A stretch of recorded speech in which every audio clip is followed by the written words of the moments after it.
When I tell you sync licensing will allow your old music to continue to work and earn for you years after you've done the work. I mean it.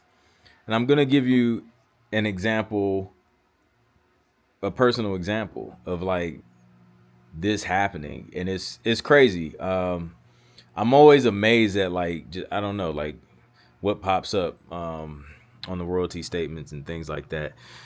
So I had a placement, and then after this, I want to give you some insight too on like how I approach what I create and what I submit for sync, and how I decide what to kind of put out there.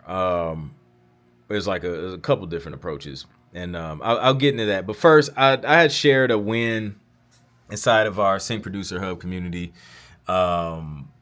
where we give you curriculum and in a community to crush it and sync basically everything you need to know to get started. If you want details, just comment the word hub. I'll shoot you the link. But I shared this win. I had a placement on part 2 of the series Sprint on Netflix. And the crazy thing about this placement is it's from an old track. Like, this was nothing I did new, but as you can see, this series is relatively new. Like, it's not old. It's definitely not as old as the music that is getting placed on there. And the track that ended up getting placed, this was something I produced like pre-COVID. It was pre-COVID. What in the world is my okay, there we go. It was pre-COVID. So I'm just like, yo, that's wild, because it just goes to show you that you can have some tracks. You can sit down and make a track today, and literally 5-6 years from now, that track could still be out there getting fresh new placements, fresh new royalties, fresh new sync fees, an unlimited amount of times for as long as it feels like it, basically. And you begin to see how powerful this can be if you're constantly and consistently building up a catalog, because multiple tracks will do this same thing. And then you just have, you have like your old tracks working for you. You got new stuff that you're working on. Then that starts to work for you. Now you have all these tracks working for you, and it just starts to snowball. But this old track found a new home on a new series on Netflix, and it's just continuing to pay for itself long after I did the work. So I want to tell you about like 2 approaches and how you can, or at least how I view creating music for sync in a way to where I'm creating music that I believe will have longevity, and it just won't be, a sort of like one-off placement. So there's a couple approaches to this. The first approach is if you already have sync licensing deals in place with publishers, then you're probably already seeing briefs, right? Which briefs just kind of break that. Well, if you're getting briefs, you know what a brief is. If you're not, then you need to be inside Sync Producer Hub so you can get this information. But if you're with publishers and you're getting briefs, you're gonna get an idea of what's being requested. And basically, you can just take what you're seeing in these briefs and say, look, I continue to see this same type of music being asked for and requested time and time again. So that's an indicator. That tells me that this is a style of music that is being used a lot, is being requested a lot, and is probably going to continue to be requested until they stop requesting it, right? So that's the first indicator. So I'm going to gravitate more towards those genres that I see constantly being requested throughout the year, over multiple years. There's just some styles of music that you'll just continue to see. So I like to focus on those styles of music versus like the styles that you may see a brief for it every now and then. Jazz is like one of those genres.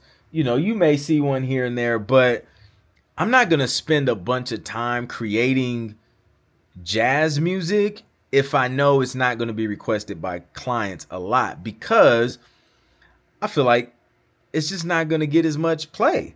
And if you know anything about how sync licensing works and performance royalties work, the longer your music plays, the more they pay. So I want to create something that's going to get played and played long so that I can get paid more.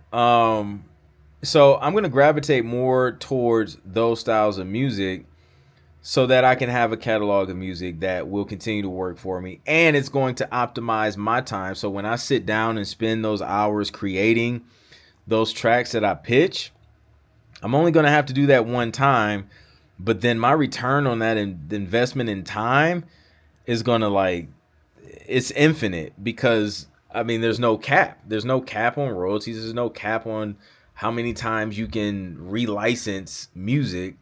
So it's just an infinite return on investment. So that's the first way.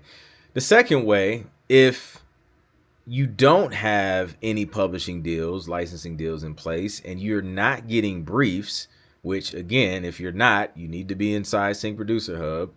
The link is in the description. Then my approach would be to watch the shows, watch current TV shows, current movies, commercials, things like that, and listen to what you hear the most.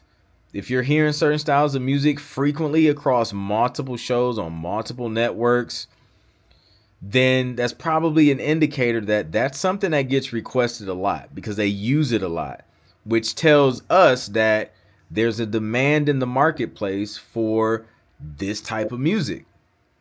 And when the demand is there, then boom, we come in with the supply. Here you go. I know y'all need it. I know y'all use a ton of it. Here you go. I'm supplying it. So you can do that. You can use resources like tunefind.com. They have tracks and stuff that have been placed in different episodes and ads and things like that, movies. You can go to sync publishers' websites and go through their catalog of music, or maybe recent placements. Sometimes they'll have reels of their past placements and things like that, and kind of get an idea. And then just watching TV, man, and just seeing hey, what do I hear a lot of? You get your notebook, jot down genre, jot down if it's slow, mid, or up tempo, jot down instrumentation, whatever. Make these little notes and then do little tally marks. By the end of the hour or so that you watch TV, which one won, which style of music did you hear the most, what tempos did you hear the most, what kind of instrumentation did you hear the most. That's probably an indicator of what you could create that will have a high chance of getting licensed over and over and over again, so that again, that music can be as old as pre-COVID and getting placed on Sprint Part 2 on Netflix. So that's my approach, man. That's how I kind of that's how I figure out how to create music that I believe will work well for TV and film. So hopefully that gave you some insight. Hopefully it helped you. And if you want to learn how to produce, prepare, and pitch placement ready music for TV, comment the word hub. I'll shoot you the link to our community so you can level up and sync. All right, I'll catch you on the next one. Peace.